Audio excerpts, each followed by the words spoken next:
Ladies and gentlemen, welcome to Slamhub Wrestling. Myself, Suprit, and this is your AEW Dynamite review for September 30th, 2021. Joined by Ridwan here. What do you think about Dynamite from Rochester? I think going into it, we thought first off we had some expectations, but AEW was still get to the point, and that was to honor Brodie in his hometown, which they did. Very special moments. But what do you think about the show? I felt the show was really good. I mean, it last week's show was like grand. Arthur Ashe, it's like 20,000 people.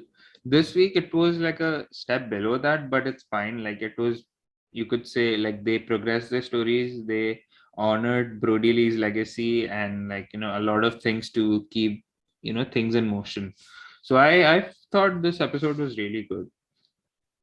And did you have an expectation? We'll get to the certain segments, but did you have certain expectations, some big expectations for this one? I did not actually like for a few results. I wasn't really expecting anything, but it did catch me by surprise, and it's good. It works as a as a wrestling fan. It works because any good surprise works for you. But let's get into it. We'll talk about the entire card. We had Adam Cole versus Jungle Boy. We had a giant multi-man tag with Dark Order, Orange Cassidy versus the HFO, that is the Hardy Family Office. And in the main event, we had a TNT Championship bout. This is Miro and he's Sammy Guevara. facing Sammy Guevara, and pretty much the entire big stuff. But we'll get to that. But before that, if you're new to Slam of Wrestling, then make sure to like, share, subscribe, do all that fun stuff. Check out our other content. Like we covered everything related the giant Grand Slam week that was for AEW. We'll also be talking about the other stuff as well. Also, check out our review for Extreme Rules, more like non-extreme rules, which was Normal rules. a certain decent show, whatever you call it. So check that out. Links provided in the description below. But let's talk about the card here. So they opened up with Adam Cole versus Jungle Boy. By the way, CM Punk is on commentary. I think he did a really good job.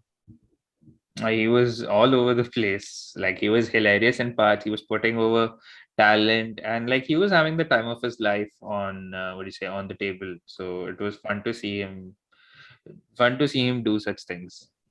But no stage dive because the New York Athletic Commission doesn't like that. So there you go.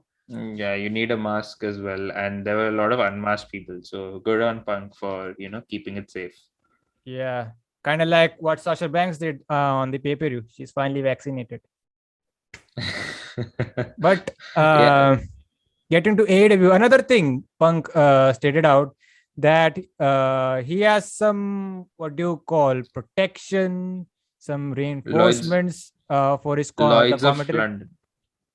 It's called Lloyd's of London insurance policy. Like it was, I think it still is a huge thing. I'm not sure, but it was a thing like back in late 80s to early 90s where, like, I'm speaking generally in the pro wrestling context where people used to take these and they had like a free pass for refusing to bump in certain segments. I think a few wrestlers had it. I can't think of who exactly on my mind right now, but it was a huge thing back then. So it was hilarious of Punk to mention every time. It's like I might be jumping ahead a little, and during, like, we'll get to it, MJF's promo, where like a lot of places where the fans were chanting CM Punk, and then he's like, I would interrupt that, but I have my Lloyds of London insurance policy, so I'm keeping it safe right now. So Yeah. it was hilarious of him to mention it. And like, even let's talk about the crowd, shall we? The crowd was little, what do I call it? Little weird. Like they were It hot for the was big moments, but the other stuff, they were pretty dead silent. Yes, it was a very shabby crowd. Like yeah, you mentioned, the big moments, they brought their, they have like brought their A game, let's just say it. But some cases, it's the dreaded CM Punk chants, and there's like for Miro's match, they were like, "We want Lana." It's like what you expect in a main roster show in WWE. Like, it's pretty shabby, and AEW fans are like known to be passionate. So this was like a very blip on the radar for these guys. And yeah, even I wasn't a fan of the crowd except for like, you mentioned the big moments. So they opened up with Adam Cole, baby, versus a Jungle Boy. I mentioned in the Rampage review, I guess, that I was expecting this to be stretched out till the pay-per-view, but I think they wanted to fry some bigger fish, I think. Probably, but yeah, like we had predicted that they could extend it till a pay-per-view because it was a big match as it is. But again, like, throwing it away on free TV, no major complaints, just that like the people who are like, religiously watching Dynamite, they get a treat. But this turned out to be a really fun TV match. I really loved it. Like really good, wrestling from the get-go. But things quietly picked up as we went deep into it. Like obviously they were exchanging some big moves. So what happened was at one point Jungle Boy was on the outside, so Cole was, I think he was looking for a Panama Sunrise on the floor. So Jungle Boy saw it and just escaped out of the way. So Adam Cole, he was on the apron. Jungle Boy, who was in the ring, he charged and hit a big head scissors Hurricanrana on the floor. This was one of the big moves, which popped the crowd really big this time. Even CM Punk went what a maneuver on that, like call back to Vince McMahon's commentary in the 80s. And even pulled it off in their feud, I guess, back in the day. Yes, it was trending on YouTube lately. It's like he was yelling in Vince's voice, "What a maneuver!" And then he was just beating him down. So after the Hurricane Rana, so like you just pointed out, Punk shouted, "What a maneuver!" Jungle Boy had locked in the snare trap, but Cole was able to escape. Cole finally hit the Panama Sunrise, which got a great near fall. Crowd is going wild at this point. So a little back and forth at the end. What happened was Adam Cole, he got the hold of the referee Aubrey Edwards. So Cole, so there is a little distraction here. Cole with a low blow to Jungle Boy. So Cole finally hit the last shot, or now he calls it the boom for the win. Really good match, really good stuff. And by the way, I forgot to mention Adam Cole's entrance is becoming my favorite parts of Dynamite every week now. Mine too. Like it started with the last Rampage episode. That's when like we actually got to notice that they've slightly remixed his theme, and like they've cut the early portion of it. The opening verse of it, so that they could jump straight to the boom, and it works. And it's become one of my favorite things, like one of my favorite themes. Yes, even like when I'm commuting on the way from like work to home, I'm just listening to this song on Spotify on repeat, and I just imagine like Adam Cole's entrance, like with the whole boom thing from like the main part. And even like it's number one on iTunes, which is a huge thing as well. So good to see. Even like another CM Punk nod on this, while Adam Cole was making his entrance and these guys were mentioning that this is the number one song on iTunes, and then Punk is like, it's no cult of personality, but it's still a great song. I'll come back to the CM Punk point later on, but yeah, Cole got a big win. So we had a little post-match bit here with the Elite. So they came out. We had a commercial, and back from commercial, we had the Elite. I didn't even realize Kenny Omega was with these guys. Me neither. It was just Bucks and the Good Brothers gyrating, that like Kenny was just standing at the back, which was like very weird to see. So nothing much here. They had Carl Anderson on the mic. He is just putting over each and every member of the elite. He called, to in order to be elite, you have to be, the Impact Tag Champions. And he called the Young Bucks the greatest tag team in AEW. And he also hyped up Kenny Omega as the AEW World Champion, Adam Cole. And he kind of, did a cheesy compliment for Brandon Cutler, I guess. Yes, and there's one part where the Bucks is like, "Are you ready for the greatest promo in professional wrestling history, Nakazawa?" And Yeah. then, like, that's when the crowd did feel cheated, and they were chanting CM Punk, and he's like, "I have nothing to say," and then he gives the mic to Kenny Omega. Yeah. Overall the thoughts on this segment, uh it didn't feel come off really good. We needed Don Callis here. Oh, we badly needed Don Callis here. Like he is the one who's carrying this table. Let's just call it spade to spade, because without his promos and all, the elite don't look like a serious threat. They are just a bunch of goofballs lying around, and that's what they've been for the most part. And it hurts most of their aura. Let's just say, because Kenny, like everyone's been raving about how great Kenny is as a serious competitor. And when he's like on his serious game, he's like the best wrestler in the world. And we know he is the best wrestler in the world, arguably. So, but yeah, that being said, Callis really, takes them up a notch whenever he's in the ring with them. So Kenny Omega finally got the mic. He talks about, everyone has been, hitting up his DMs, about the match we saw last week at Grand Slam between him and Danielson, saying that this could be the greatest wrestling match ever or the greatest match in AEW history, etc., etc. And Brian Danielson would show up, and Kenny, like we even mentioned last week, he doesn't want another rematch with Danielson, but Danielson is hell bent to have this second match. He asked the crowd again, do they want to see a rematch between Danielson and Omega? Of course, crowd chants yes. And Omega is little FE. He doesn't want to accept this challenge once again. You know what happened the last time around. And Danielson claims that Kenny has no balls. And then he dubs him Kenny No Balls Omega. We get a Kenny No Balls chant from the Rochester faithful. You were saying Even something? CM, yeah, the like a CM Punk reference. He was like, "Oh, that's a new T-shirt now." And he's like, "Then Kenny No Balls Omega."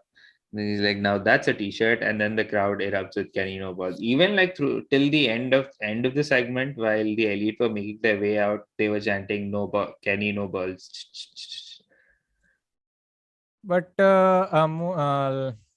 then one thing led to another. I think we had the rest of the baby faces accompany.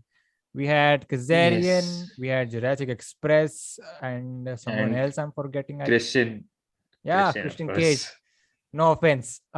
So they come out and the elite just escape. So I think they have booked a 8-man or something like Eight that man. for It's an next eight week. man. Yep. So it's So Bucks, Omega, and Cole versus Jurassic Brian, Express. Brian Danielson is and involved. Christian. Yes, he is involved. Yo, so that's that for Dynamite. But we got a big match for Rampage this week. So it's Danielson versus Nick Jackson of the Young Bucks. So that should be good. It'll be great because like there are very few instances where Nick Jackson has had a singles match. Like the first on top of my mind would be the one with Phoenix during the early phases of Dynamite, and there was another one that I'm forgetting. But and I like how they've kept someone like Nick Jackson, who's like predominantly a tag team wrestler. They've like sparingly used him in singles competition, and whenever he's put into a singles match, he always tears the house down. So this is going to be one such where it'll be a great match to boot. And there is a bit of callback when Brian, when he arrived on the scene at All Out, he hit Nick Jackson with the knees, with the running knee, the the Busaiko knee strike, let's just say. So there is like a small history there, but again, like, it should be a great match. Uh, yeah, we even have bigger history between the Young Bucks and Bryan Danielson.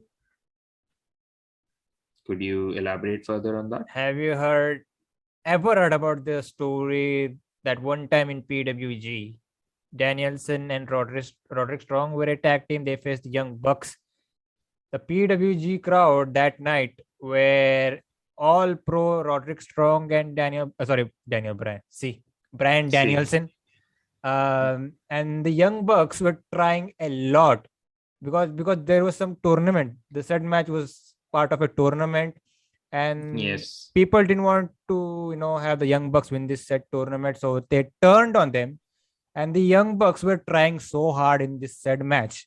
They were getting their asses handed to them by Roderick Strong and Danielson, because Danielson Strong, they are legit shoot wrestlers, whatever you call it, and they are just killing the Young Bucks. And still the crowd are not against, sorry, not chanting for the Young Bucks. And it got to a point where I think it's Matt Jackson's wife who was in the crowd. She got concerned. Wow, I didn't know of this. But yeah, this really puts a bow on everything. Like, the gathering, the small history that we know currently between Danielson and the Bucks. So this match is going to be great as it is. Yeah. Moral of the story was that Young Bucks were disappointed with the fans that night. There you go. Yes. And so, like, if I could take it back a little, like, where during this match, like, between Jungle Boy and Adam Cole, there was like, I liked how they teased, a story of how experienced Adam Cole is and how much of a rookie Jungle Boy is. With Adam Cole, they were like, he was ranked Rookie of the Year back in 2010 by PWI. And while Jungle Boy is like 4 years into his career. So that was like a good nod. And both of these, despite their relative experience, both of them are like, stars. One is like a future star, one is currently at the precipice of being a mega star. And obviously, like, there were these sequences one after the other, and like both of them were bringing their all. And like, liked how, every time Jungle Boy, whenever he's wrestling someone, like, I don't know if you seem to notice, every time he's like at the defense, whenever someone, like in this case with Adam Cole, while they were just exchanging kicks and strikes, they were doing the boo hey sequence. And while Adam Cole was going for a suplex of his own, Jungle Boy just reverses that into a brainbuster. It seems to be a common thread whenever Jungle Boy has been wrestling. So it's like he often has these quick reversals, which gives him the advantage, and it looks great on him to do that. I would say this is the Adam Cole thing in most of his big matches. Probably you could put that, but I've been noticing a lot in like this happening in Jungle Boys matches. Like, for example, even when they had the tag title match with the Bucks, while both Nick and Matt were like, on the offense, and they just pushed Jungle Boy to the rope so that they could give him a back body drop outside the ring. But what Jungle Boy took that advantage, and he ended up doing a head scissors on Nick Jackson. So it's been like, I've been like, I don't know if you've noticed, but it's becoming pretty common in his matches, which is, it's a great thing to see. But anyways, man, we'll have to wait and see. But we mentioned CM Punk here, so he was on commentary, and there were a lot of instances in matches, segments, whatever you call it, that the crowd was chanting, and there were some reference, you can say reference, in this certain segments or matches. But he was really shitting hard on the Elite. From the way, from the entrance music, he really hates the BT music. I think it's Yes, I think it's a little catchy, but I it is understand his point. catchy, but yes. And he was like, there are champions, but there are just like he said something like there are champions in this table, but there are also goofballs or Yes. jerks. He said something like that. So I think he was really shitting hard on the elite. So I think I think what's the next destination for CM Punk is? I think he's feuding with the elite. Probably even when Kenny was cutting a promo, the crowd was chanting CM Punk, and he was like, "Nah, I don't care about that." And then he continues with the spiel. So you could probably see that happen. I don't think it's going to be soon. It could be later down the line, probably when if Kenny is still champion or if he isn't, but that remains to be seen.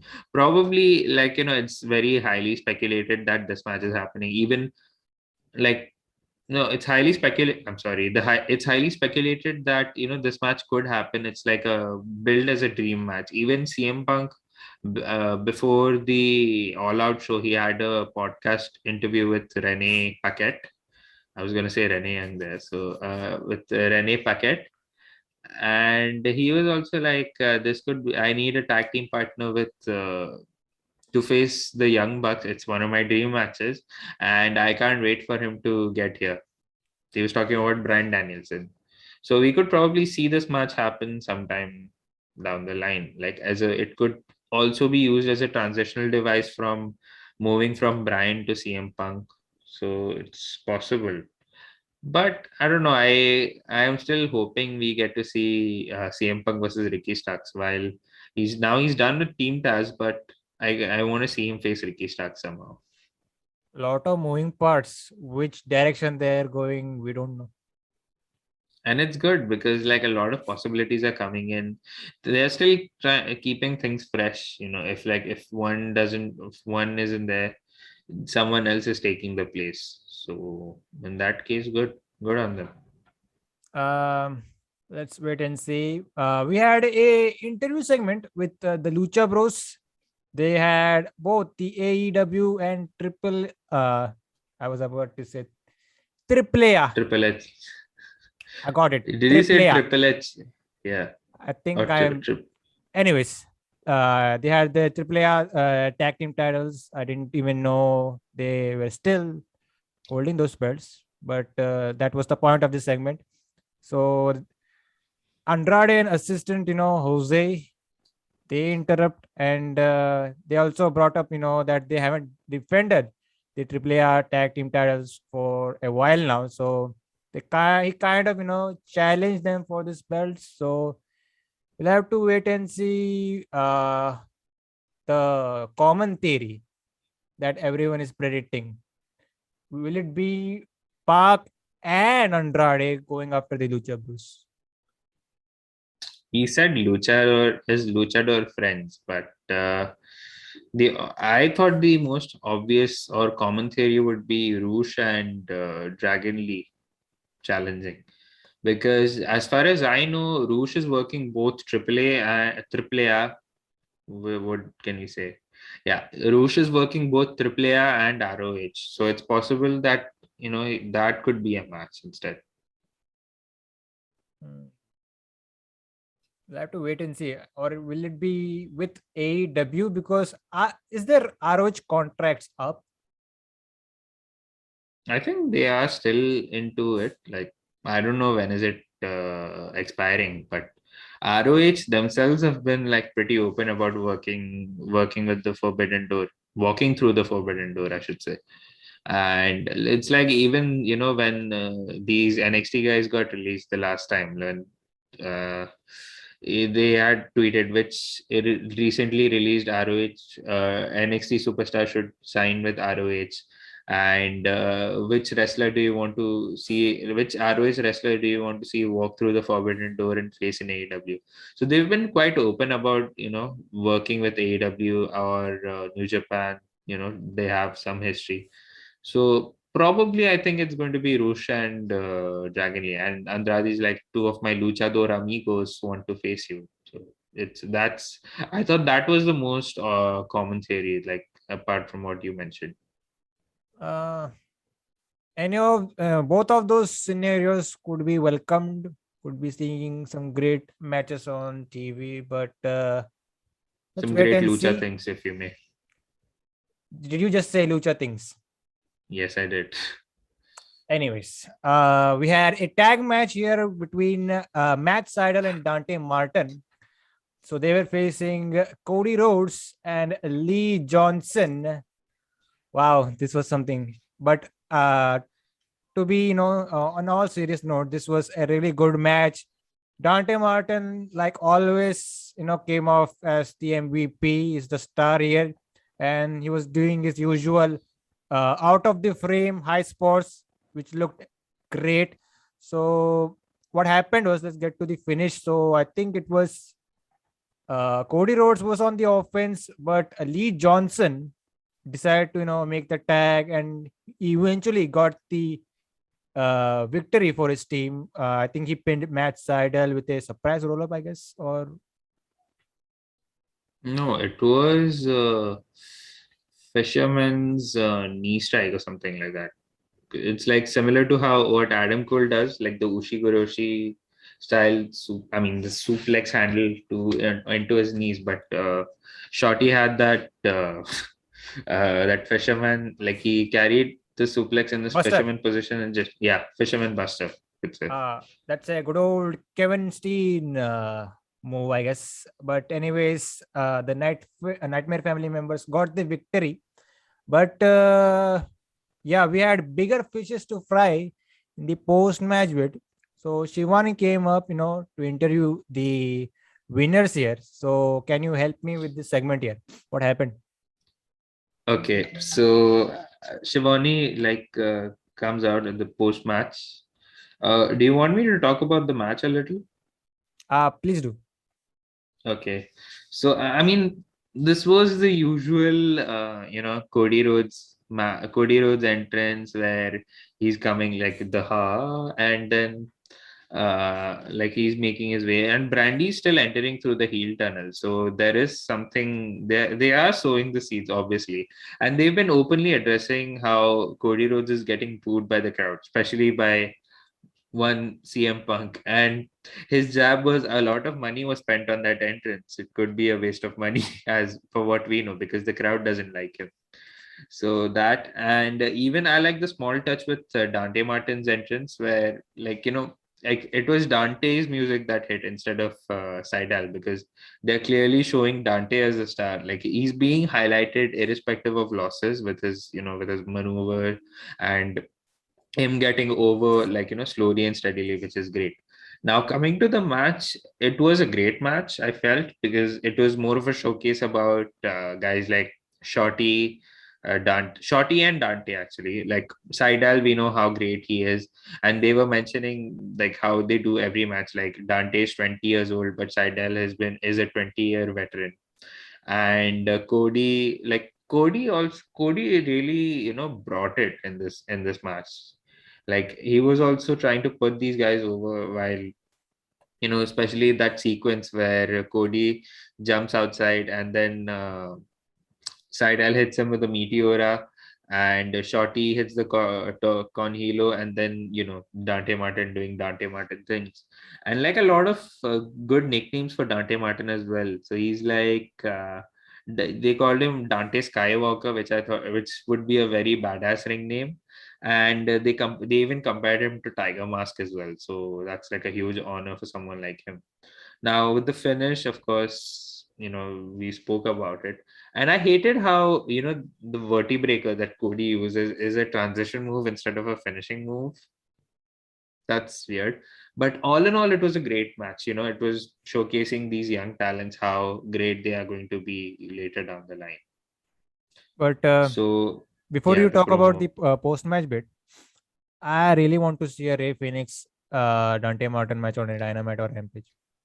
Me too. Me too. This it's going to be great. And now, hopefully, once his brother returns, Dante's, once he returns from his ACL injury, we could even, and if Lucha Bros are tag team champions by then, we could even see that match, like Lucha Bros versus Top Flight for the AEW Tag Team Championship, which is going to be awesome.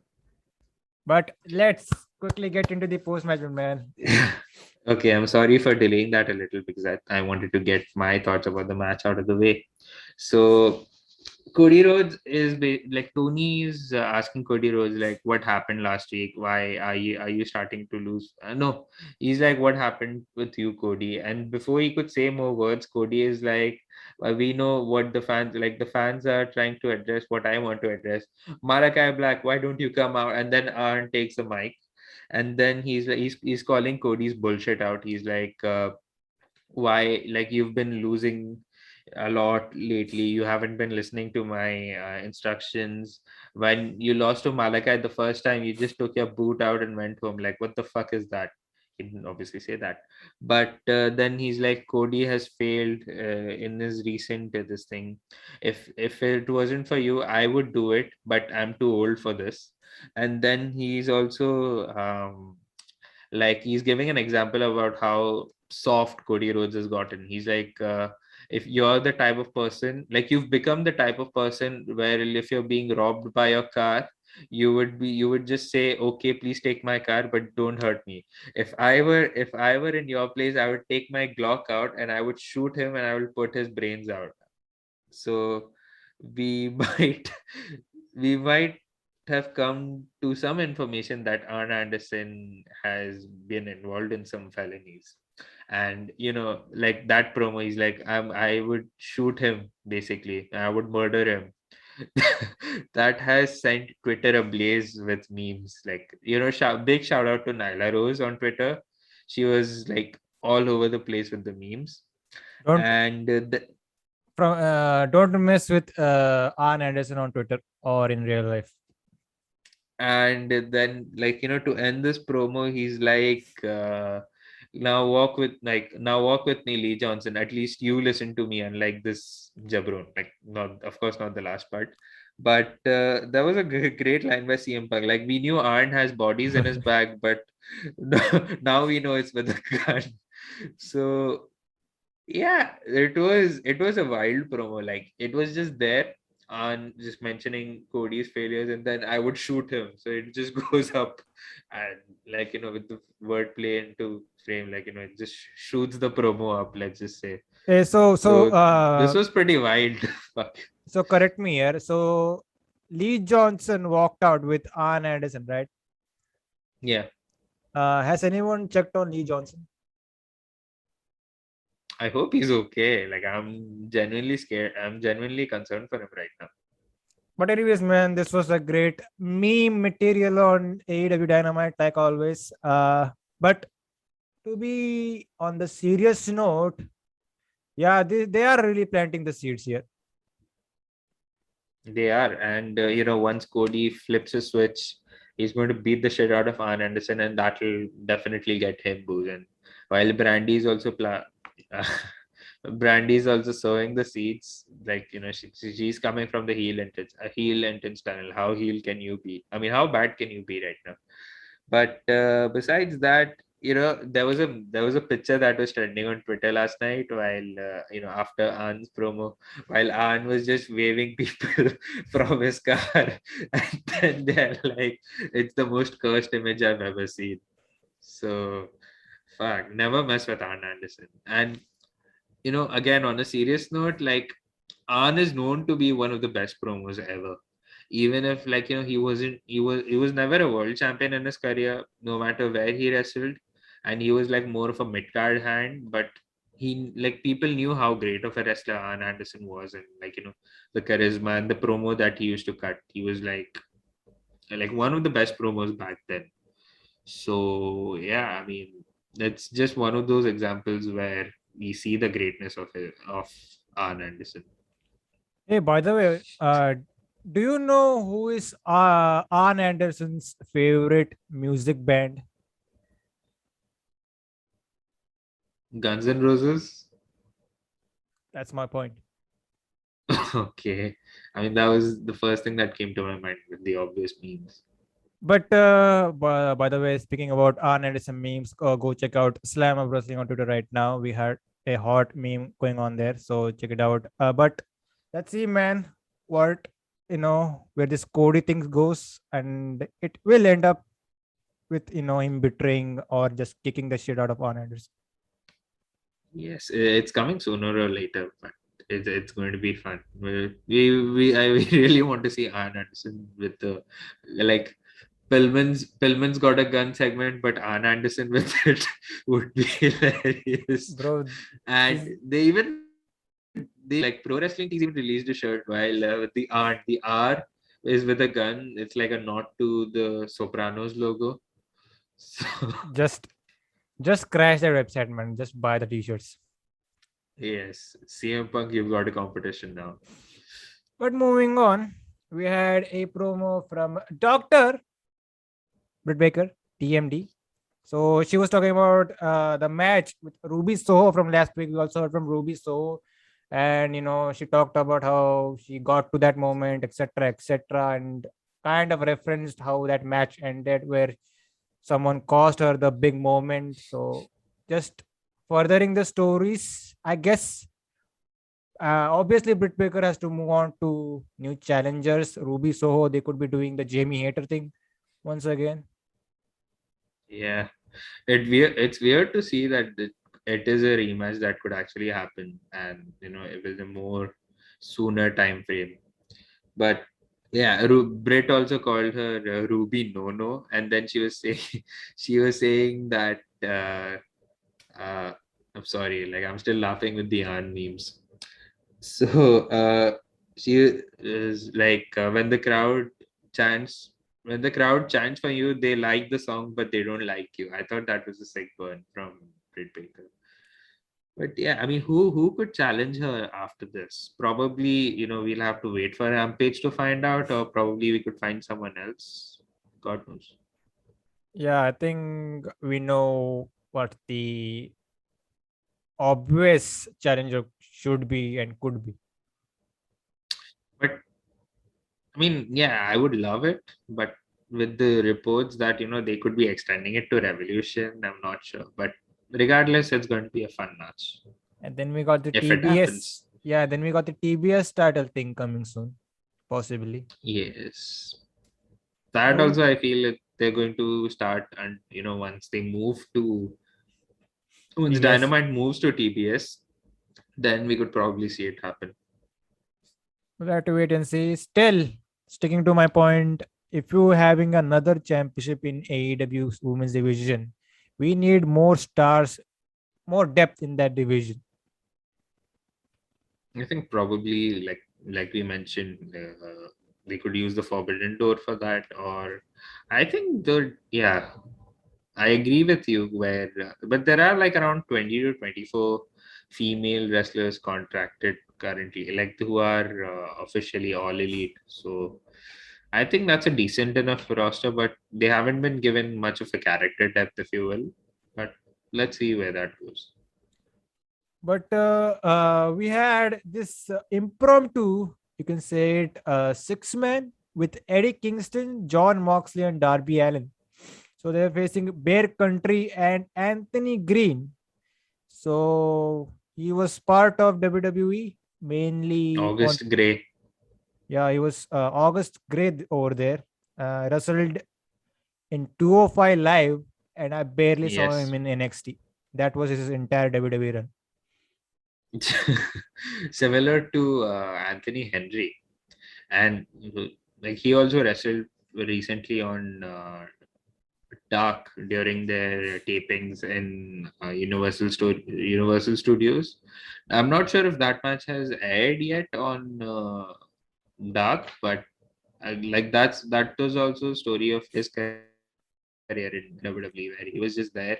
He was signed earlier this year, and he was just let go in 5 months. Even Alex Zane or Ari Sterling, he was called in WWE. So that was also the story of his time there. So it's pretty weird to see that happen. Anyways, man, so this was a match here. By the way, Sting was not able to, while making the entrance, not cross the barricade. Says, I'm too old for this shit. Got a laugh from me. But about the match, this was obviously a one-sided thing because we have star power in one side, the other are just up and comers, you can say. Enhancement. Yeah, enhancement talent, whatever you want to call it. So they really try to make Bear Country, stand out here. By the way, they really look as a legit tag team, which I appreciate here. Uh, Nothing much here as we get to the end parts of the match, as they are, Bear Country is taken out of this equation. I think Darby Allin took both the Bear Country members with a coffin drop on the outside. So there was a fun spot here. So Anthony Green, he was the legal man here. He decided to hit a springboard, crossbody on Eddie Kingston and John Moxley, but it didn't work as he bounced off both these big men, which was a hilarious spot. So what happened was Kingston and Moxley, they basically kill Green with a, what do you call it, a reverse exploder lariat thing. It's a half and half dragon and a clothesline, and they've even called it Violent Crown. That's the new name of the finisher. Violent Crown, interesting name. So there you go. The baby faces Kingston Moxley and Darby Allin, they get the victory. So post match, Kingston, he took a Brodie Lee sign and just posed it with the Rochester crowd, which was a great sight to see. While meanwhile, Sting hit a Scorpion death drop on, was it? Yes, it was Anthony Green. So there you go. They really do look like a cool faction if they could make it a thing. Kingston, Moxley, and Darby. Yes. And if Young Bucks bio is to be believed from last week, they are also pining for a trios title. So if there is a trios title coming, I would love to see these guys hold it sometime. But coming to this match, that was the only highlight where Anthony Green hitting the crossbody and falling onto his ass. And Mox and Eddie, they didn't even take their entrance gear out, which was all the more to say that they are the Anthony Green and Bear Country are getting their asses handed to them. But besides that, I mean, it served its purpose. Just babyface looking strong. It had its moments while Eddie was celebrating in Brodie's name, literally. So yeah, that's about it. There's nothing much to add besides that. But it was weird to see Darby enter on Wild Thing, like without his skateboard and his theme song where the crowd amps up by themselves. It was weird to see that, but yeah, that's the only thing. But again, yeah, nothing much to add besides that. Moving on, we had a promo from FTR and Tully Blanchard. Nothing much, just a typical promo hyping themselves and just a warning to the rest of the tag division. That's about it, I guess. Yes, it was just that. He's like, when I was young, my dad used to tell me crutches are for the weak, don't be weak. And now they're just telling that they're refocused and putting the other tag teams on notice in the division. That's about it, nothing more. By the way, have you heard that FTR have new theme song? Is it the Pinnacle theme? No, for FTR. I heard it this morning. I heard it. It sounds like a 90s, Japanese wrestling theme for some reason. Then I did some research. It is a homage for the Midnight Express. Okay, I didn't know of this. I mean, their old theme was also good enough. And, the Pinnacle theme is actually a remix of the Four Horsemen theme. Yep, and Mikey Ruckus, like always, killed it. Big shout out to Mikey Ruckus, man. He's so good. And I actually don't like this theme song, to be honest. Which one? The new one you're saying? Yeah. Or the Pinnacle? Yeah, because a non-Southern theme for FTR doesn't seem... It doesn't come off good, I guess. Probably, but nothing beats the WWE theme though. Yeah, say yeah. Say yeah. But anyways, let's talk about this promo from Men of the Year and Dan Lambert. They were talking about what happened last week on Rampage, where Chris Jericho and Jake Hager were destroyed by American Top Team and, of course, Men of the Year with all the MMA fighters, the big names over there. So Dan Lambert was, just talking about just doing his usual heel promo. He was talking about Jericho, especially how he helped AEW and bring more eyes into it, etc., etc. Typical promo from a Dan Lambert you would see on a typical Dynamite. Then we had Scorpio Sky getting some TV time, saying that a year ago he reminded us some about something I don't know, and he talks about his entire journey so far in the last year, winning the Sonic Ring at Revolution. That was hilarious. And then we get to Ethan Page. He actually had some oomph in this entire segment, and he was talking about how he is one of the big stars and he's being overlooked. Nothing much. I have to say this. These Dan Lambert promos, he does a good promo, I'll admit that. But as the days, weeks go by, it gets boring, I guess. Probably, but I like this promo honestly. Like he was just talking about how Jericho, taking an upstart company and specific words though with poor booking and direction. Like AW was still finding their footing at that point because I mean they were just establishing themselves, and Jericho was like the main star at that time because he was a household name who was the world champion then. I mean, he was partially true about that, and he was also heelish, so it worked on both fronts. And then he was like, he cracked a masturbation jokes. He's like, you guys will be sitting at home. He's just gesticulating, and then he was like saying how you guys are still going to pour money into this company. It's all the same. This was the usual Dan Lambert spiel. How he talks like how people are like staying in their mother's basement, virgins, yada yada. And then from there it goes to yeah, and then they mentioned about Jericho how last week, guys like Jorge Masvidal, Paige Van Zandt, they just beat the shit out of him, like the American top team. And then he's like, we got his brain scrambled to fry and we killed him. So Mhm. basically that.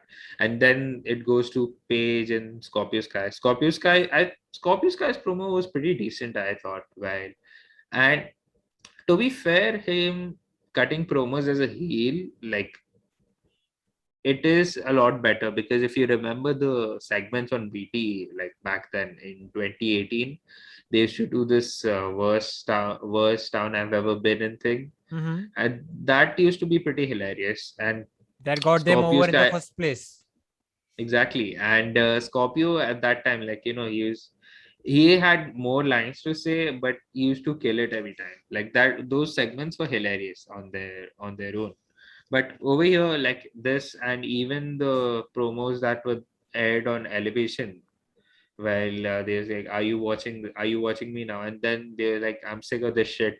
And then like Scorpio Sky's promos have gotten better, but Ethan Page completely blows him out of the water, whenever he's talking, because it's like beating a dead horse right now that he's a bigger star of the two, and this was one such example where he's like, I'm tired of being overlooked. Like I am a double black belt, and then he's like, apologies to all of you, all our listeners.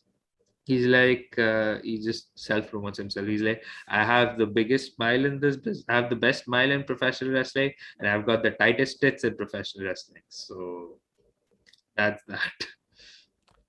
But anyways, man, I don't know what they do with this American top team men of the years with the inner circle, I guess.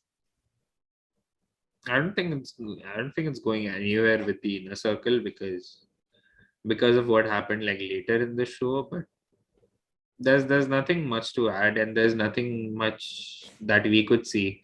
Probably them earning a few wins and challenging for the tag team championship later on. But besides that, I can't really predict what's going to happen with them. Yeah, and we really, me and Abby really went in depth with this whole American top team and men of the year association, the whole Dan Lambert thing in AEW. A big review on that only, so that's a must watch. So cheap, a cheap plug for Rampage. So check that out. But we'll have to wait and see. Hopefully, Men of the Year come off looking good at the end of the day. Yeah, I Because mean, this is a it's Jericho a great feud. team. Because this is a Jericho feud.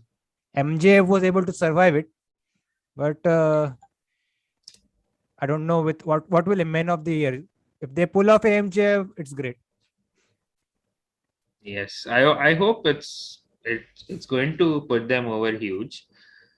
With us, being associated with the American top team, who themselves are a big deal in combat sports. So that's going to get them over as it is. It's just up to them how do they approach it, and they're great wrestlers. And how do they get over in AEW, like with the wins and character development in that. I mean, that remains to be seen, but let's see what happens. I'm optimistic about that. You're talking about the American top team members, right? Jorge Masvidal, Paige VanZant. I'm talking about the American, Man of the Year, but yeah, So we could the MMA guys will also be wrestling? we could probably see that. Like, I was talking to a friend who is a big MMA fan, and while Masvidal got involved last week, like, what if we see an MMA match on AEW between Masvidal versus Jake Hager? I think we have seen it in the past on AEW television. Yes, we saw Hager versus Wardlow. Yeah. So what's the point of doing it again? I think it was just 6 months ago. I guess we saw that match, or 3 months ago. Yeah, it was. Yeah, it was a long time back. Yeah. And I don't think they will repeat it again this soon. If anything, have him fight like in an actual MMA octagon. So Hegel, that is. But moving on, we had a giant multi-man tag. I don't even know what exactly this was. Was this a 16-man tag, if I'm not mistaken? It was a 16-man tag match. So this was Orange Cassidy and Dark Order versus the HFO. We had Jora Joel finally making a Dynamite appearance. They also brought it up in the commentary, like CM Punk made this reference. Who's this guy? Who's this guy? Yeah, and then Tony Schiavone, talked about this is Jora Joel. He's getting big wins on Dark, and there you go. So I don't know, Tony Khan going full Teddy Long year player, but this match, I didn't really care about this match. I know what the importance was. Everybody knew it. Really good moment here with the Dark Order members showing up and Rochester commentators, really highlighting the fact of what Brodie Lee meant to all of these guys. And they also, continued this ongoing, dissension between the group here, like from the get-go. And then it kind of, affected them throughout the match as the HFO were, in offense, were in control. So we got to a point where Stu Grayson and Evil Uno, they actually walked out of the match. So they decided, screw this shit. We're just leaving. So they make their, they go to the entranceway and they are greeted by Amanda Huber, -1, and Ty Conti and NRJ. So they try to convince, these guys, just stick together for at least one night. So this led to -1. He took a bunch of papers and smacked it whack right in Evil Uno's face. Very devastating. Crowd popped huge for that. A homage to his father. So Evil Uno and Grayson finally decided, so just help the Dark Order members, and then the match picked up. Like Dark Order, one by one, are hitting their big moves, a bunch of dives on the heel teams. Then when the tag was made to Johnny Hungy, John Silver, the crowd erupted. Like the energy picked up, man. This guy's entertaining. He did the Cesaro spot. Like he's kicking everyone, punching everyone inside. And Fucking love John Silver. like his hot tag could be the best one you'll see in wrestling Today. Hands yeah. down. So Silver took out everyone near ringside. So Jora Joel was the legal man for HFO. So everyone is hitting their big moves on Jora Joel. And by the way, more on John Silver, his tag team moves he does with Reynolds, that the crowd went insane for that. Had to. So this led to Jora Joel eating the fatality from Uno and Grayson. Dark Order get a big win in Rochester. A really good moment. They pick up -1, and the crowd chanted Brodie, Brodie. We had the Brodie Lee cutout signs, which was great. Yeah, really good moment at the end. They also, talked about the whole story within Dark Order going on right now. Really good stuff. Really good moment. We had expectations for this one. I'm not going to lie. Even though Meltzer made it clear that if there are any plans, changed by AEW, Wyndham Rotunda is not showing up in AEW. But still, in our hearts, as a wrestling fan, we had some hope Wyndham is going to show up in this segment.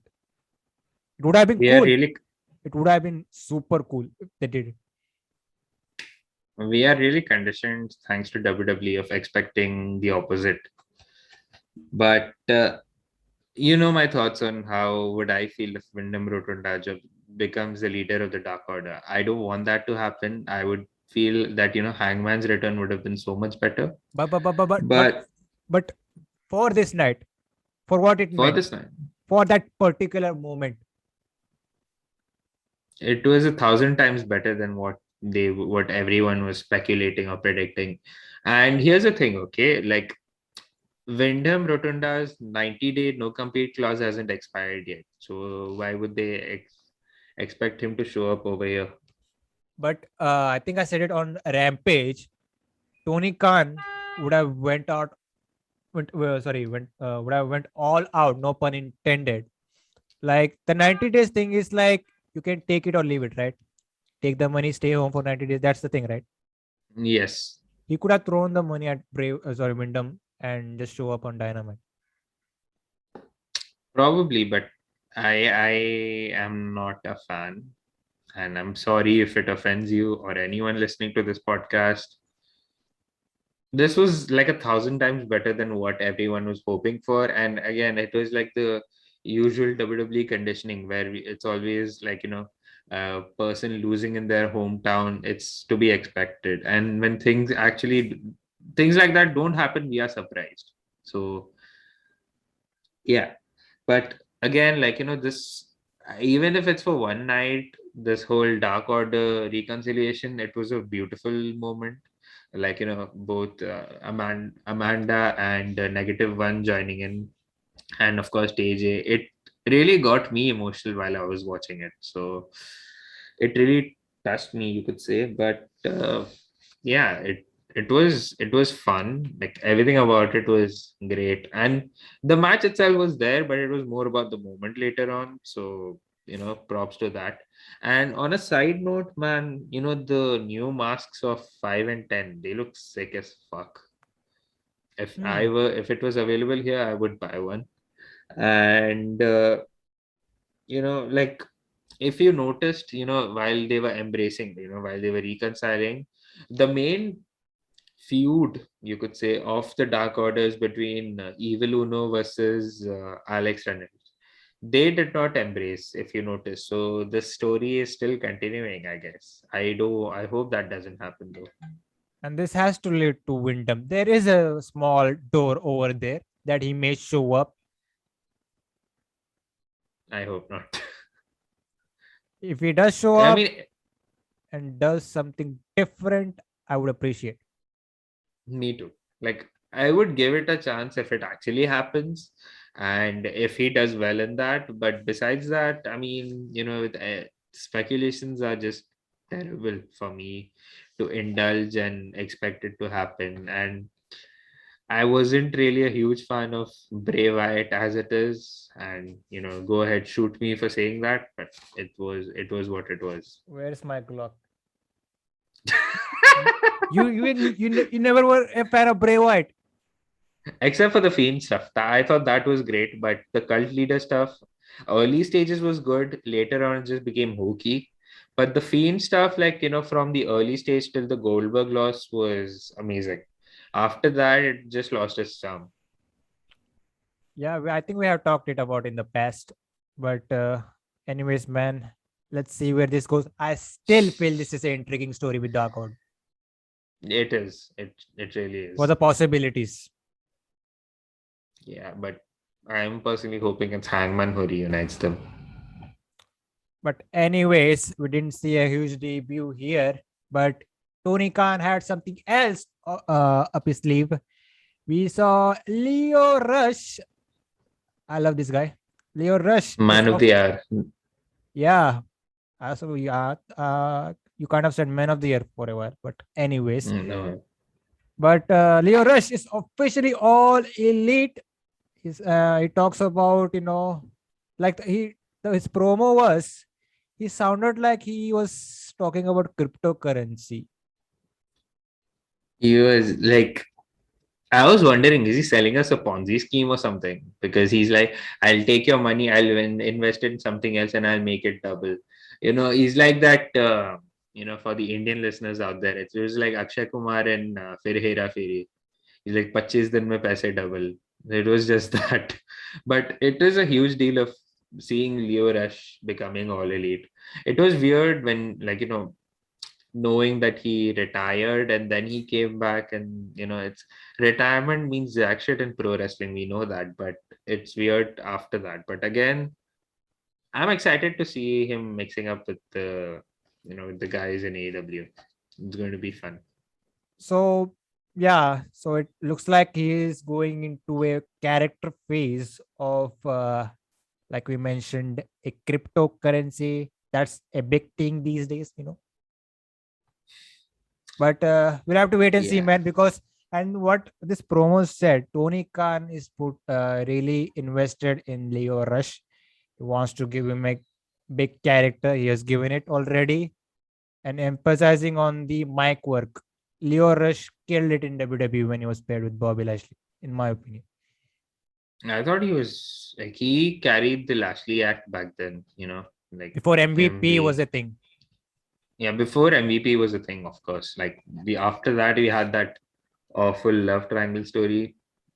But while this was the thing, like Lio Rush, the way, even as a wrestler in 205 Live, he was amazing. It was just fun to see. And his frog splash is like fantastic. The dragon splash, he calls it, or the Yeah. man of the hour, or something like that. So good to But see. He's being featured on a great role. He'll be wrestling. He'll be able to talk finally. I missed Leo Rush on the mic for several years now. yes, I mean, after that he was wrestling in NXT, and he was just wrestling. He wasn't talking all that much. So we'll get to see it here in AEW. Yeah, excited. What are the chances he gets involved with HFO? Not join, just It's, get involved. he won't join HFO. He'll just feud with them. He's like, who's the bigger carny of the two? I hope he buys out the contracts of Private Party. That's going to be a great trios if you ever want to know. Like, Private Party, like, they're great. But if you want to do a trios division, if you want to build a trios division, like an open weight style, and you want these guys to be a thing, it's going to be amazing. But we'll have to wait and see. Happy to see Leo Rush in AEW. Moving on, we had a women's tag match. So this was Ty, Conti, and Anna J facing the Bunny and Penelope Ford. Ty have officially a new theme for them. It's inspired by Street Fighter, I guess. Yeah. But Ridwan, they just had a match. Nothing much. The crowd Yeah. was pretty much dead for this one. Right. And yeah, this match did. I mean, with all due respect to the four involved, this match was just there. I wasn't particularly interested watching it, like, unless starting they had a jump start, and then the heels dominated, and then the babyface made their comeback, and They took advantage of the heel's misstep, and that was about it. And I feel shitty, saying it like that, but that's exactly what happened when Penelope overshoots. Yeah, I'm not Booker T. I'm sorry. So Penelope overshoots on her moonsault, and then Ty Conti takes the bunny out and hits her with the Thai KO, and Anna J just hits a. It's called the J kick something. Like I don't know what Uh, exactly it was called. she kicked her and then put on a sleeper, right? Yeah, the Queen Slayer, and that was about it. And this was also like more about the moment after when Negative One came out to the ring and he was embracing both PJ. Bro, So that good. that boy -1 was faster than Usain Bolt. Yes, I mean you can't blame him. It was his night. Yeah, good to see that, and nothing much. Talking about the competitors involved. Ty Conti, I think we have mentioned it a lot. She's improved a lot from her previous years. So that's a plus Yes, point. Anna J has to get that. I think she has like from the first time she wrestled to now she has come a long way in her own right. But again, like yeah, she has to get there. But Tai has been rapidly improving, and it's good to see. Uh, let's talk about the heel team. Penelope Ford. I think there is something about her, but there is something missing as well. Yeah, right. I I mean, besides the obvious, like she is decent in the ring, but yeah, you're right. There's something about her that makes you want to watch her, but there's something missing. Like, once the match starts, you're just like, eh. But And she's also on the up. and the She's good for the bunny big moments, yeah. and the bunny, she's the bunny. Good valet though. About a wrestler, I don't know. And she's also pretty decent. Like, when she had her run as Ali in Impact, she wasn't like putting out bangers, but she was doing some pretty good matches. Like on top of my head, I could remember the one with Tessa Blanchard at I think it was Slammiversary 2018, and of course, while she was involved with the whole Rosemary Sue Young story, even then she was like a demon bunny, and she was doing well there. But besides that, I mean, I don't remember much of her matches as a wrestler. I mean, I'm not counting the 2016 Bound for Glory match where she wins the Knockouts Championship simply by luck. But yeah, she's just there. Like she's decent, but nothing more than that as a wrestler. That is. Anyways, moving on. I felt like there was something I was missing in this show, but I think I finally got it because we had MJF. I really needed this MJF promo in my life. I got it. So MJF came out. Injected, You were saying injected something? into my veins. Injected into my veins. So even being a New Yorker, he's sitting on Rochester. He's just waiting to get to Long Island, I guess. Yes, there's one part, of course, like he's his usual cut my music thing, and then Shivani goes, "Go to hell, go to hell," in the same tone as MJF saying, "Cut my music." Bro, I forgot to mention this. He even has a hatred for Adam Cole now. Yes, I had written it in my notes actually while this match was going on. He's like, Adam Cole has MJF heat from Tony Schiavone, so he's like, I hate his guts, but damn, he's a good wrestler. But MJF is number one on the hate list for Mr. Shivani. So MJF, like I said, is shitting on Rochester, and then he talks about what he wants right now in AEW. Like he got a big victory over Brian Pillman, and you could say he has a pretty good win loss record, and he talks about what he wants, and that is the AEW World Championship. Sadly, you can't get it right now because seeing who's the champion. But yeah, he talks about being the AEW World Championship, and he asked Tony Khan And he says that Tony Khan is one of the top two favorite Khans in wrestling. He was talking about Great Khan. Who? Great Khan. That guy who's not going to win the G1. Yeah, that guy. Definitely not. Yeah, enough of the G1. Based Khan. You sound like a big mark of Great Khan. I am, for ironic reasons, maybe. It's like how AEW fans love Hook. I have the similar amount of love for Great Khan. Anyways, so he said Tony Khan is one of his favorite Khans in wrestling. And if he doesn't give him what he wants, then he might end up contacting. Did he mention MLW? Yes, one of his contacts from his old MLW days. And it's going to be Brother Love. Sorry. Yes, it is Brother Love, right? Yes, it is Brother Law, or by his or known by his real name. Bruce Pritchard. He mentioned I on thought AEW television. I thought you were going for the Bruce Pritchard thing. Shit. But you get my tone. He's talking about I do. Bruce Pritchard. And CM Punk put on a good line here. Says Yes. the entire industry has Bruce Pritchard on speed dial, something like that. Yes, he did say that. So word for word. basically, MJ wanted to go to Connecticut if things doesn't work out for him in AEW. And he's not going to do that right now. I don't think he will ever. Probably if AEW, God forbid, if they ever go into that WCW route, but I don't think he is. Yeah, you don't want to go there and be called MJ something. MJC.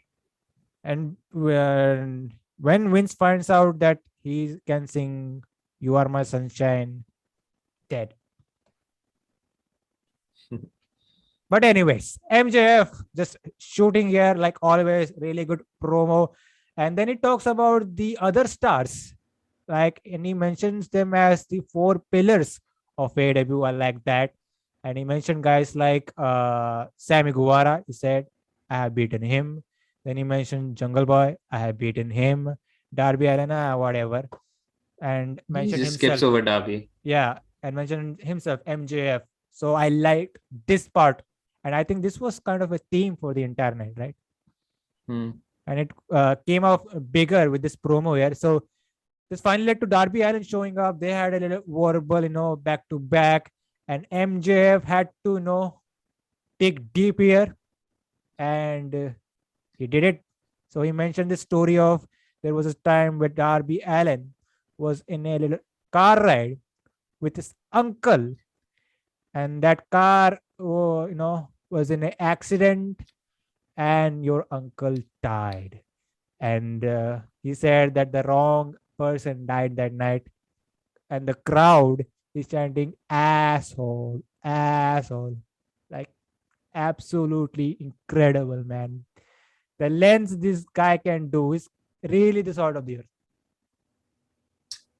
Easily the best heel in wrestling today. No, like one of the best heels. I'm disrespecting a certain tribal chief here. Anyways, so this was a really good back and forth. So Darby Allin, he really, went silent for a moment, and he said that this comment doesn't affect me. You can't break me mentally, etc. And MJF was really trying to break down Darby Allin emotionally, and then they decided to just leave. That was the entire promo segment. Really great stuff. They're finally doing it. Darby Allin, MJF feud. We predicted. Sorry, you predicted it, and yeah, man, should be good. Should be a good program. Yeah, it'll definitely be for full gear because these guys are like big stars and they wouldn't want to do it on free TV. And of course, this promo was amazing. Like MJF is always great on the mic. Darby Allin is also great. And like when Darby Allin comes out, he's like, "Oh, it isn't Freaky Dinky Darby," and then he just calls him a school shooter on mime. That was like extreme, because fuck, that was an insane line by MJF. And then Darby just goes like, if you're threatening to leave, go Max, go. While me, I'm AEW for life until Hmm. death. And then MJF cuts the promo where about his Darby's dead uncle, and then Darby just goes like, try as hard as you won't break me mentally, and then MJF just leaves. And the worst part is the crowd was chanting CM Punk throughout this promo. Fucking sucked. Why would they do that? This promo No, was let amazing. me let. I think MJF wanted his next thing. He beaten Brian Pillman, and then we got the CM function. It was very different than But what we saw with the Elite. I think they also had a similar situation, but you get my point, right? I do, but for like while he was cutting the promo on Darby, they were chanting CM Punk, which was shit. Like, Which I felt that took away a little from that. but MJF But did a great job of containing yeah, that because he's just MJF. yes, this promo was amazing. I didn't deny that, but just the CM Punk chance at the end, I thought that took me out of it a little. And the achievements that MJF really brought out, those are like actually true. Like he's the first wrestler to wrestle at All In. He was wrestling Matt Cross, the Son first of Havoc. res- the son of Havoc. He was also like the first. The wrestled in the company's first ever match. That was the Casino Battle Royale at. No, Yeah, yep. wait. You are I right. think You are right. the Casino Battle Royale. But before that, like the very first match in AEW was Kip Sabian versus Sammy Guevara. But that's actually like you could say because that was also on the buy-in, and he was one of the stars who entered first, and then like he wrestled in that match, which was huge. And he said a few more things like he's the fastest rising star in wrestling and all that stuff. But yeah, I'm damn excited for this. And if like how we predicted it, like Darby, going through the Pinnacle members, it only made sense that he was facing MJF next, and this is what we are getting. So great stuff all around.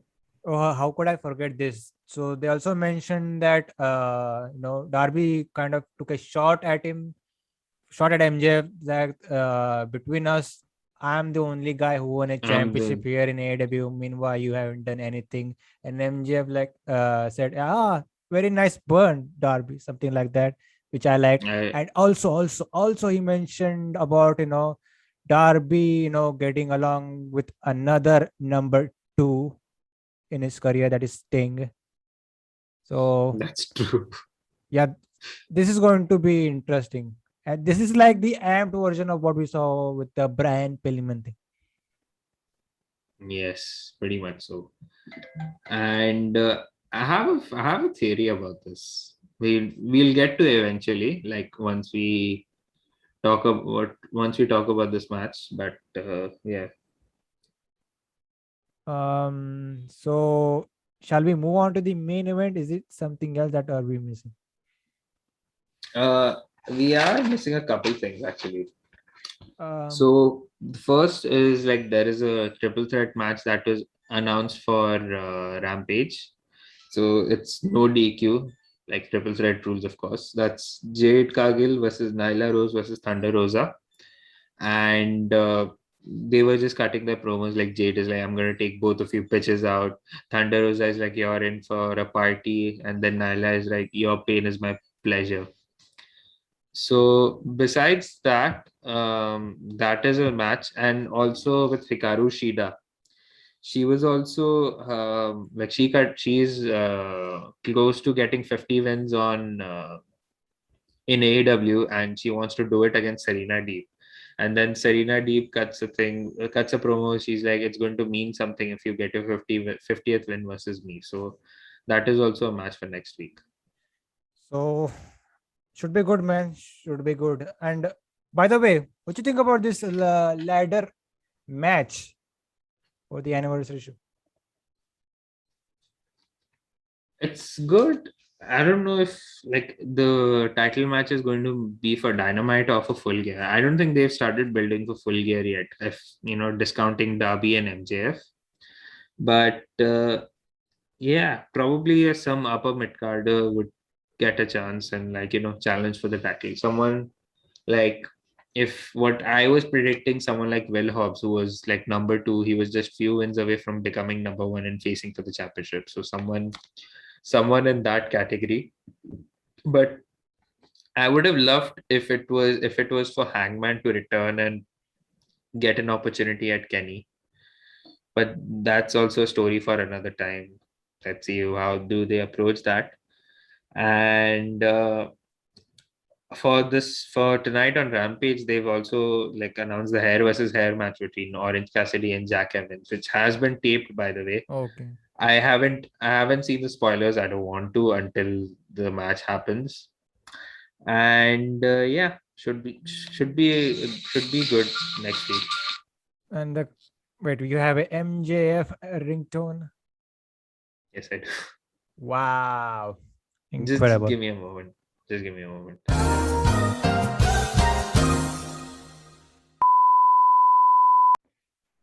Okay, folks, we are back. So we're talking about this casino ladder match, right? This is happening next week. I don't know, man. The last time they did it, I didn't like it. Yeah, it was very like, I don't want to say old school, but it was just there. Like Brian Cage, I think there were Kazarian and Sky were there. Darby was there. OC Orange Cassidy was there. Brian Cage was there, and 2 more people I don't remember right now. Luchasaurus, Luchasaurus, and there was Darby another Allin. person.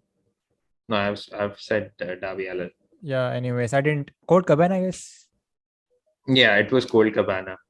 Yeah. So it was just there. I hope this one's good though. Like they'll have a lot of spot fest wrestlers. So hopefully they'll make something good out of that. I think Dante Martin gets this. That's huge. He wanted a world title shot, right? Yeah, like who, me or him? Dante Martin. No, as in like me as a fan would have loved to see or something. I thought you were alluding to that. But yeah, probably this could be a good way for someone who's not anywhere near the top of the rankings to get a shot easily, because this is the easy way out, right? So probably, yeah, that's a good prediction. I don't seem to think of anyone at this point, because I had one, but like he had his shot, and also he is wrestling in an 8-man tag. I was talking about Jungle Boy, and even Sammy would have been a good option. I don't think who else could be. Who else could get a chance at that? Jay White. That's wild. That's pretty wild prediction, but it's not going to happen. That's not. Pretty crazy, right? He was going for the Impact title, but Omega lost it. Very weird what happened over there. Yes. They could do that in the future, I guess. Let's see, like if Omega is still champion by then, but that will be like a lot of conflict of interest given the story arcs that we have on hand. Let's wait and see, but let's get to the main event. This is for the TNT Championship. This is MIRO versus Sammy. Guevara. I hated it whenever JR was like, he was just, pressing the play button. He was like, Sammy, Guevara. And then he does a big move and then he repeats it again. I was like, JR, shut the fuck up. But anyways, man, really made sense for this to be a TNT. Sorry, to have this title match at Rochester. Once again, the Brodie thing, really good homage over there. So I thought this match was a good. MIRO for most parts looked like a complete monster. And the thing is, Guevara wanted to take down MIRO from the get-go, but it was a tough hill to climb. So like I said, MIRO is just unstoppable over here. So Guevara did get, the way he made a comeback after MIRO's offense. He hit a quick Spanish fly that looked great, and he did a big dive from the corner, which was great as well. So let's get to JR. what did JR said? The Sammy thing. Sammy Guevara. I actually like it. That was when no, I mean, it's good, but if JR could just do it once, it was good. That he just repeats for the sake of it. So Guevara is in control. So we got to the point where Miro, made a huge comeback. He was, he hit that big thrust kick, and was about to, get rid of Guevara once and for all. Was going for the game over, but Guevara, he rolled out outside. So Miro was kind of pissed. He started, exposing each and every, turnbuckle. And then we see Fuego del Sol show up, and he, try to stop Miro face to face, but he gets knocked down. So Guevara was back in the ring. So something happened where Miro was sent into the exposed turnbuckle. So Guevara was, just trying to knock him down. He did a bunch of super kicks. Then he hit the GTH. He was actually trying it once in the match. Didn't happen because Miro is a huge guy. He got it this time, hit the GTH, but he decided to go up top, hit the 630. Love that move.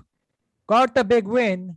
I don't know if you call it a upset or not. We kind of predicted it that there is a chance. There is a chance Sammy wins the belt. He did it. Big moment in Rochester. Sammy Guevara is your new TNT champion. Finally dethroning Miro. I thought at the end of the night, this was a good decision, a good moment. What do you think? I felt it was a great decision, and it was coming sooner or later that Sammy was going to win a belt. I mean, largely predicting it to be a TNT championship, but given the run Miro was on, everyone wanted him to remain champ because of how gold he was, like cutting his promos, talking about his god and his hot wife. So there you go. This match was really good. My only nitpick was the crowd because they weren't really invested until like the finishing sequence, and fair play because it was building up to a crescendo. But like there was one sign when Miro was doing his entrance, he's like, I'm celebrating with my god up high and my wife down low. And that's a hilarious line by Miro. And I liked there was one part where Sammy was going for a standing shooting star, like he was going for a shooting star press on a standing Miro, and he just catches him into a bear hug and chucks him for a belly to back suplex. That looked wild. Oh, that was amazing. And then then they go for a commercial break, and then Miro is just dominating on Sammy, and the crowd is chanting, "We want Lana," and then Miro is like, You call him Rusev? no, because of Lana. Ah. So it's just because that, like, it's a roll off the tongue, a Freudian slip, if you will. So Miro is just saying like, "Ha, f you," and then Sammy just attacks Miro, and then Miro throws him for a fallaway slam outside the ring. That was like Sammy got up after that, but like the height Miro got, the distance Miro got when he just chucked Sammy at the back. That was like, wow, this guy is a strong MFF. And then, of course, we spoke about the Spanish fly counter. That was sick as hell. And then the topic on Hilo that Sammy hit from the turnbuckle. And then, like, Miro was taking off the turnbuckles and him getting knocked into it, which was a good callback to his match with Eddie Kingston. Mm-hmm. So, and then, Sammy hitting his sequences. He hits the tornado DDT first, then he hits the GTH, and then the 630 for the win. So that also protected Miro in a way because, of course, he's a monster.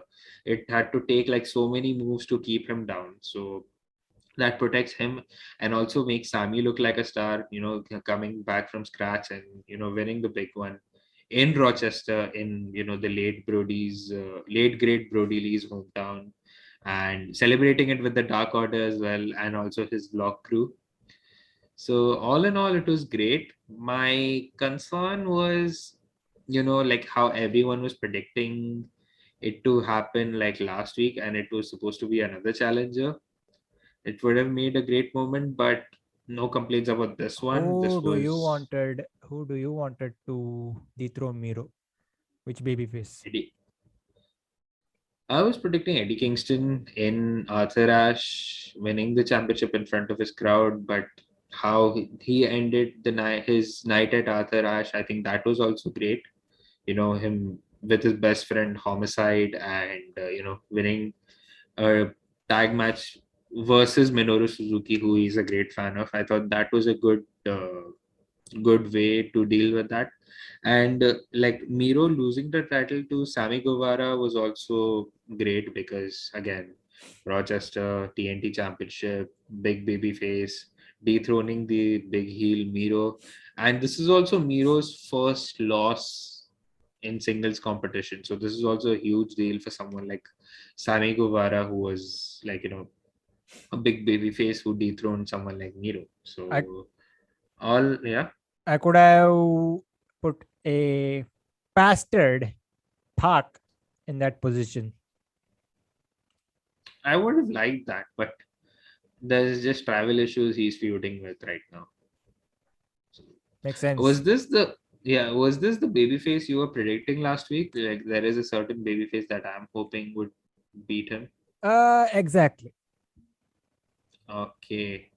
My prediction was Jungle Boy to give him a championship after he was done with the elite stuff.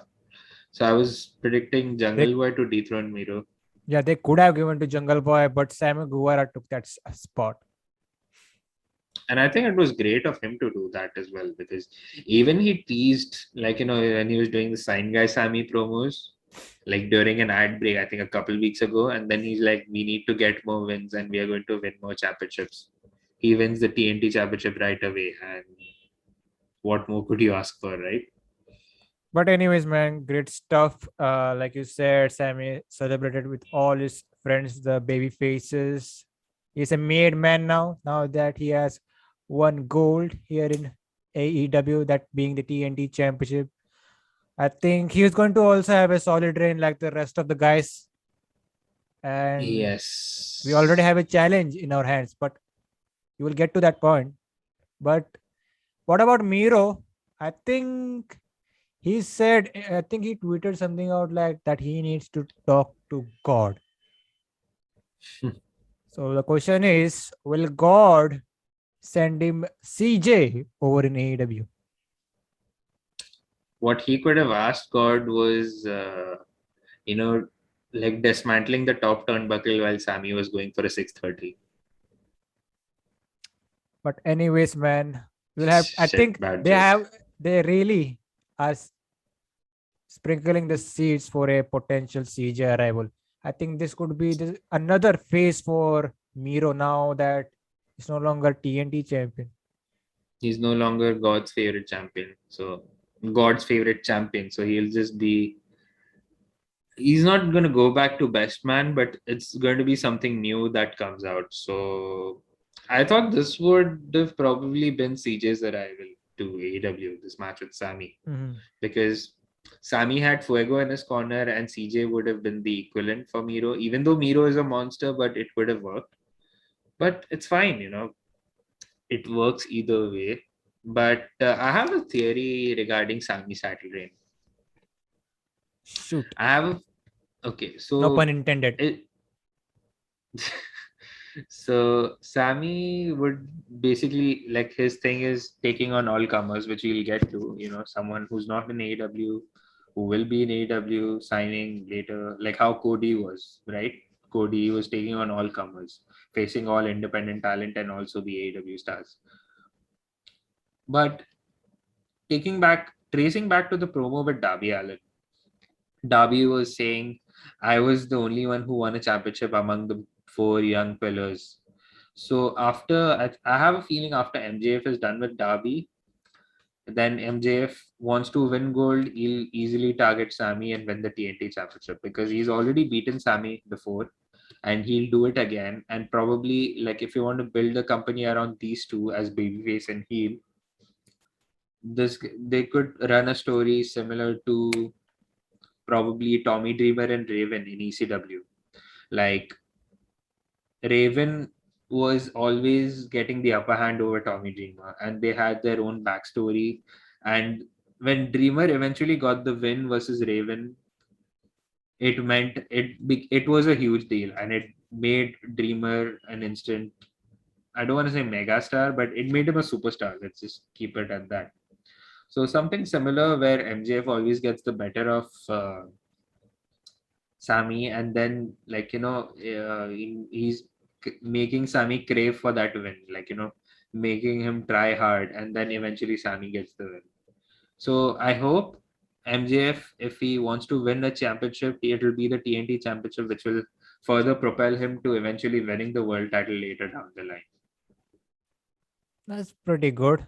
Like, we're just expecting a great title from Sammy. Yeah, it's going to be a great title run. I'm pretty sure of that, because Sammy is like uber talented, and he's someone, who would make a great TV champion, taking on all comers, like we mentioned. And it's going to be fun because it's great to see him wrestle as a babyface.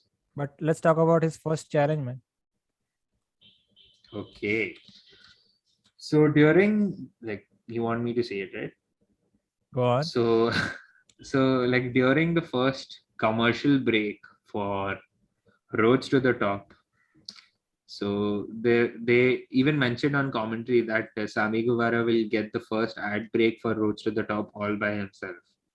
So, like, there was a promo, like, Tony Schiavone was interviewing Sammy Guevara, like, he was celebrating with the Dark Order members and his vlog crew. And then we had a tweet from a certain independent wrestler, or independent legend, you could say, by the name of Bobby Fish. I know him.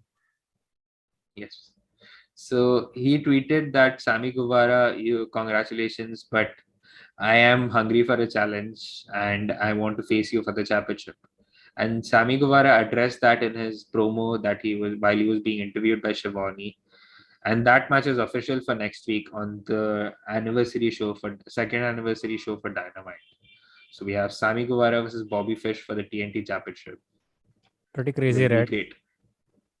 Yes. It's going to be a great match.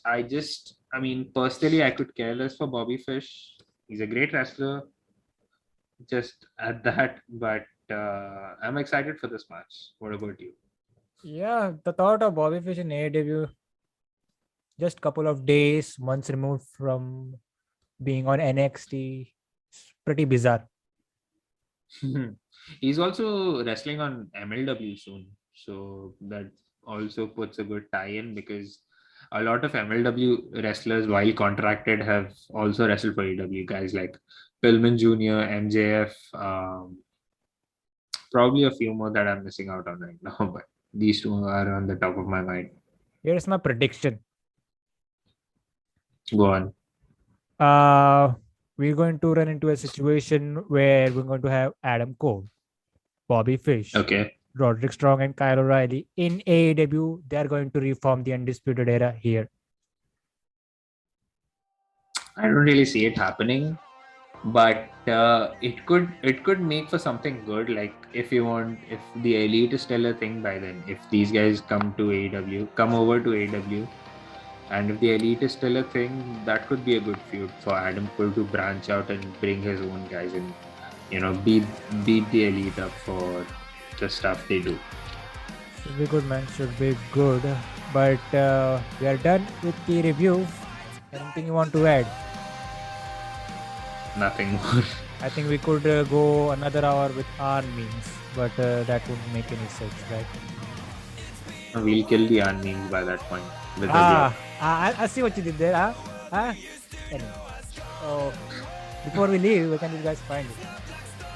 So you can find me on Twitter and Instagram at @Rid_Aman. And if you're watching this in video form, you could also see it in any of these corners. And You can find Slamhub Wrestling on Twitter at SlamHubW, Instagram at Slamhub Wrestling. You can catch this review on Anchor and Spotify as well. This was the AEW Dynamite review, and see you guys next time. Adios.